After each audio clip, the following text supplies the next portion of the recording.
کە بە دڵنیایەوە لەم هەوڵاندا سەرکەوتوو نابێت.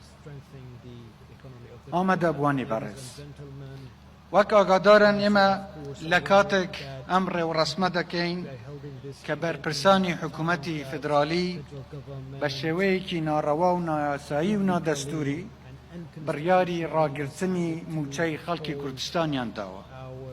ئەمەش بەشێکە لە سیاسەتی گوشارخستنە سەر هەرێمی کوردستان بۆ ئەوەی لە کاروانی ئاوەدانی و پێشکەوتنی خۆی بوەستێت کە بە دڵنیایەوە لەم هەوڵاندا سەرکەوتوو نابن و ئێمە بە پشتیوانی خۆی گەورە و خۆڕاگیری خەڵکی کوردستان لە ساڵانی ڕابردوودا چەندین دۆخی سەختمان تێپەڕاندووە.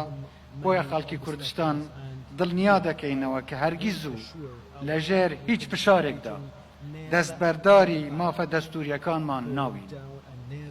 ئێمە هەموو پابەندەیەکی دەستوری کە لەسەرمان بووە زۆر بە زیادەشەوە جێبەجێمان کردووە.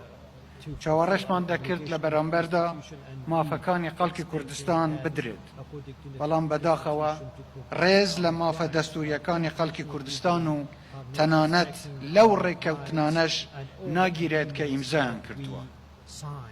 بەرپرسانی بەغدا دەبێ بزانن کە عێراق وڵاتێکی فدرالیە و هەرێمی کوردستانیش بە پێی دەستور قوارەیەکی یاسایی و دەستوریە و دەبێت لەو چوارچێوەیەدا مامەڵە و هەڵسوکەوت لەگەڵ هەرێمی کوردستان بکرێت، نەک بە عەقلیەتی مەرکەزی و سزادانی بە کۆمەڵی خەڵکی کوردستان کە لە سەدەی ڕابردوودا ڕژێمەیەک لە دوایەکەکانی دەستەڵاتدار لە بەغدا بە ئاگر و ئاسن و بەکارهێنانی هەموو چەکێک ڕوبەڕووی ماف و داخوازیەکانی خەڵکی کوردستان بوونەوە و بەڵام ئەم سیاسەت و ڕەفتارانە جگە لە ماڵوێرانی وێرانکاری هیچ سوودێکی بۆ عێراق نەبوو.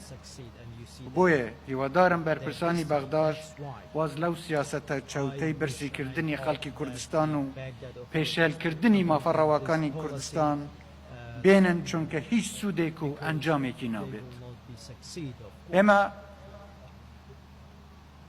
لە هەوڵەکانمان بۆ چارەسەری ئەم قەیرانە بەردەوام دەبین و هیوادارین لە کاتێکی زوودا بگەینە ئەنجامێک کە لە بەرژەوەندی هەموو لایەکدا بێت.